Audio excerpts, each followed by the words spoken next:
for today's video is ipapakita ko po sa inyo kung bakit binabaha ang Davao City. Bakit nga ba, no? Despite sa napakalaki ng budget itong pulong na 49 billion, hindi 51 billion pala, so parang ano lang, dotted lang daw yun. So it's 49 billion pesos na flood control project na budget. So napakalaki daw ho nun, which is totoo naman, malaki naman talagang sadya. Pero ang maganda doon is nagagamit ka ng ayos, no? So binabayaran pa rin kami, di ba? So oo naman, kasi nga ang Davao City nga, ulitin ko, sea level ho kami. Tapos ang aming downtown area, city proper, itong ating kinatatayuan ngayon ay flatlands ho ito, like sea level nga siya. Ito, ano na to, embankment earthfill or yung parang reclaim, gano'n, itong area na to dito. Kasi sabi, kahit pa pupunta kayo ng Davao City, tapos magtatanong kayo sa mga jeepney driver na nasa edad ng mga 50 to 60 years old, 60 years old, sila yung makapagsasabi ko sa inyo na itong lugar na to na dinadaanan ng masasakyan na nakikita natin ngayon ay talagang kapag high tide nitong oras ay ano to, inuulan. I mean, binabaha talaga to. Hindi man binabaha, basta yung maapo yung tubig dito kasi nga high tide. Sa kasi part dito ng seashore, shorelines, itong lugar na to dito dati. At hindi pa to simentado, pero dahil nga sa simentado over the time, siyempre mayaman ang Davao City, kaya nagkaroon ng budget na i-reclaim na magtambak ng mga lupa, simento, concrete, espalto at kung ano pang mga tawag dyan sa mga ganyang simento, no? So mga pala, no, bakit nga ba kasi binabaha ang Davao City? Dapat lang hindi isa kasi nga may ulan. Pag may ulan mula sa kabundukan nga, ulitin ko, so malapad yung urbanization namin dito sa may Davao City area, sa may urban area ng Davao City. Malapad ho ito, flatlands, sea level. So kaya kapag kagaling sa volume, no, volume of waters talaga yung yung sobrang tubig ulan na binagsak sa kabukiran, kabundukan, bababaho yan. Streamlined kasi nila dito ang mga ilog kasi matatagpuan sa Davao City, dito tumatagos dito sa pinaka dagat namin. Okay, so ano nga ang sagot, bakit binabaha pa rin? Yun nga kasi flatlands sa kami dito. Oh. Kasi ito nga ano nga to, sea level, babahain pa rin siya. Kasi nga, ayan nga, ito ang formula dyan para bumaha sa Davao ay malakas na tubig ulan galing sa kamundukan. Bababa sila sa kailugan, I mean, dadaan sila streamline, no? Dadaanan na yung yung ilog papunta dito sa dagat. So, maraming ulan, dadaan sa Davao City ang tubig. At ito ang pinakahuling formula para makumpleto or para makumpleto yung formula, yung pinakahuling elemento ay ang high tide. Alright, so ito high tide. Diba? Kita niyo itong kita niyo yung may cigarette butts. Of course, hundreds of thousands families ang andito sa area na to dito. Kasi may ituturing to dito na yun sa may unahan, informal settlers siya. Diba? So marami talagang mga tao nakatira dito. So pag maraming tao nakatira, expected talaga yan na mayroong mga 1, 2, 3, 4, 5 bilang sa daliring mga dumi, no? Mga solid waste material. Oh, kita mo yan, ano yan? Parang daga yata yan, no? Daga, di ba? Daga na siyempre nalunod, di ba? Ikaw nga, punta ka nga dyan sa tubig. Hindi na natin kung hindi ka pa malunod at matigok. Di ba? Kasi mayroon isang tsaki. So, literal na bilang lang sa daliri ang mga solid waste material na makikita ko natin kanina. Isa, cigarette butts. Pangalawa yung daga, pero hindi solid waste material. So, part of ecosystem po yun. Kapabulok yun, magiging carbon dioxide. Kakainin siya ng yung kanyang carbon dioxide ay sisingkutin ng punong kahoy para ang punong kahoy magiging malusog, masigla at magre-release naman siya ng oxygen or oxygen, di ba? O di alam niyo, di ba? So pasada ba ako mga teacher diyan sa science and mathematics.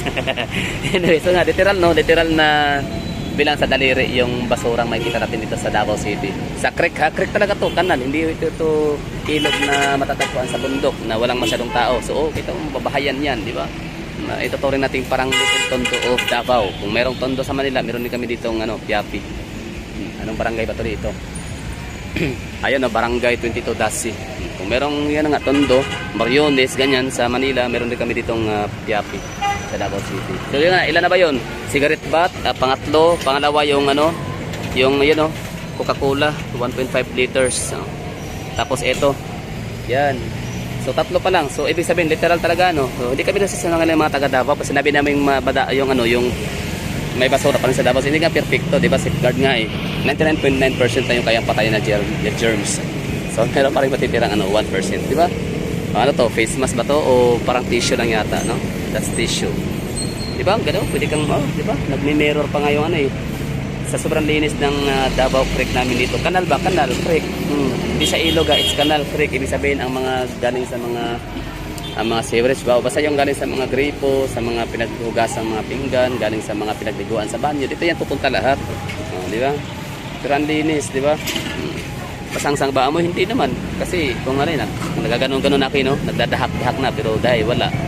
So literal na bilang lang sa daliri ang dumi ng Davao City. So, ibig sabihin, hindi factor, hindi kasama sa formula ang kalat dumi, basura sa Davao City para masabi nating irason yun para bumaha. Ibig sabihin, hindi kasama ang kalat basura dumi sa Davao City kaya bumaha ang Davao City, no? Hindi rin kasama sa formula ang pagiging kurakot ng mga Duterte o kurakot ng mga politician kaya bumaha ang Davao. So walang kurakot sa Davao City, walang basura sa Davao City na uncontrolled na basura or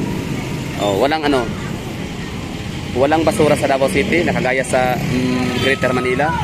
Walang corruption sa Davao City kagaya ng mga kurakot ng mga politician sa buong Pilipinas. Pero binabaha pa rin kami.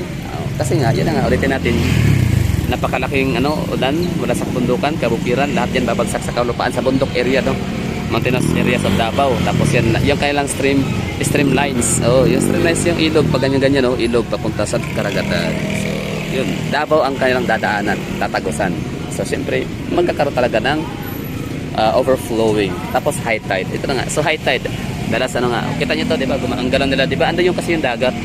Ando yung dagat. Ito yung downtown area papuntang pinaka-city proper. City proper rin ito dito. Pero what I mean is commercial area. Commercial district, ganun. Or mga business area. Kita nyo yung ang galaw.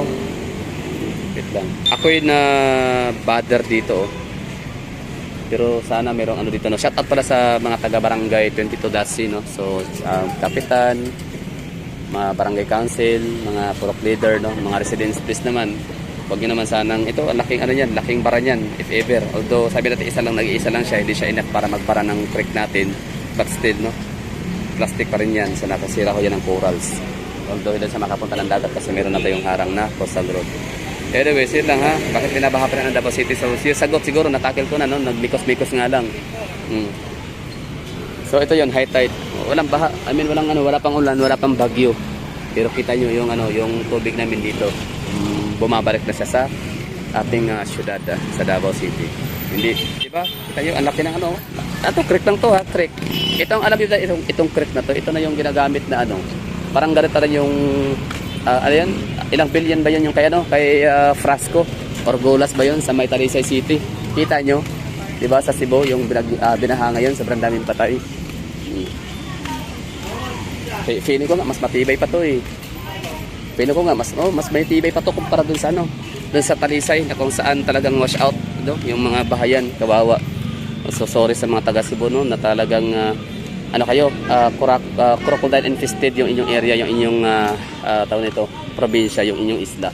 Dito naman sa Davao Region, in fairness, marami din ditong katapano, mga ilan na rin, bilang sa daliri ang mga hindi ko rapat mga congressman, governor. So Davao City, bote kami dito, no? Swerte kami at meron kaming mga Duterte family. Grabe yung high tide. So high tide means yung kabilugan ng buwan. So ibig sabihin pala ang kabilugan ng buwan like 2 araw pala siya. 2-3 araw maglalas. Galing, no? Pero ang linis, no? Katuwa, Merong mirroring. Gano'n, no? Nagme-mirror siya ba, no? Galing. Nakatuwa, Davao City. Ayos, good job sa atin lahat. Basta yun lang ha, sa mga taga-barangay 22 Dasi. Please naman, pag meron kayong makitang mga gaya mga Coca-Cola, for example, yun nga, Coca-Cola bottle, yun ay plastic waste material. So, napakalaking bara nun, if ever. Kasi, wala akong kung ako'y taga rito lang, magpiprepare ako yung pangtusok, yung kawayan, tas may pangtusok na pato, tas gano'n. Tas, uli kayong sibat, lambat, gano'n. Para mawala yung tawag nito. No, ang galing nakakahanga, no, nakakatuwa. Like, hundreds of thousands families dito makatagpuan sa lugar. Pero, yung kaya lang basura dito na makikita, yan literal na bilang sa daliri. Pwede mong bilangin. So, 3 na yung kanina, 4, 5, 6, 7, 8, 9, 10. Ang galing, no? So, yun na. Sana nasagot ko yung inyong mga katanungan, bakit binabaha pa rin sa Davao City? Sa kabila ng 49 billion na flood control project ni Kong Pulong. So, the answer, yun na nga. Ulitin ko. Volume of raindrops, di ba? Dadaan yan sa streamlines ng ulan galing sa bundok. I mean, yung tubig galing sa ulan mula sa bundok, dadaan ho yan, dadaloy ho yan sa mga kailugan, na dumadaan, no, tagos sa aming urban areas. Maraming mga bahayan at mga establishmento. Pagkatapos pupunta yan ng dagat. Pagdating sa dagat, hindi siya diretso sa open sea kasi nga sinasalubong din siya ng dagat. So ibig sabihin, magmi-meet halfway ang dagat at ang ulan. Kasi nga high tide. Kasi nga ang Davao City ay flatlands, ang malaking bahagi ng aming urban areas, and at the same time ay tawag nito, sea level. O, di ba? So, iba ko lang ko, hindi nyo pa maintindihan yan ng mga tangang mga kakampwet and mga loyalist taga, ng mga troll, mga bayaran. Di ba? Mga bangag. So, paano na kayo dyan? Basta, habang buhat ka magbubulag-bulagan, magbububuhan, magbibingi-bingi ka, bawat natin magagawa dyan. Problema na ho ninyo yan. O, dito sa Davao, kailangan mo nang tumakbo, no? Maging ano rin tayo, no? Pero kawawa yung mga senior citizen, buntis. Hindi sila makatakbo, no? So, naaaring madapa sila.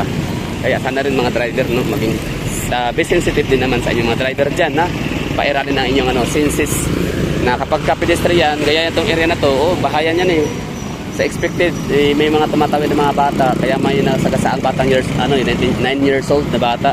Elementary pa yun, kawawa, nasagasaan ng Davao Metro Shuttle Bus. Kasi pag ganyan kasi, pag nasa gatong area kayo, sundin ang 20 kph to 30 kph. Tapos kapag may pedestrian lanes, slow down na kayo. Para maagapan pa ng brake. Alright.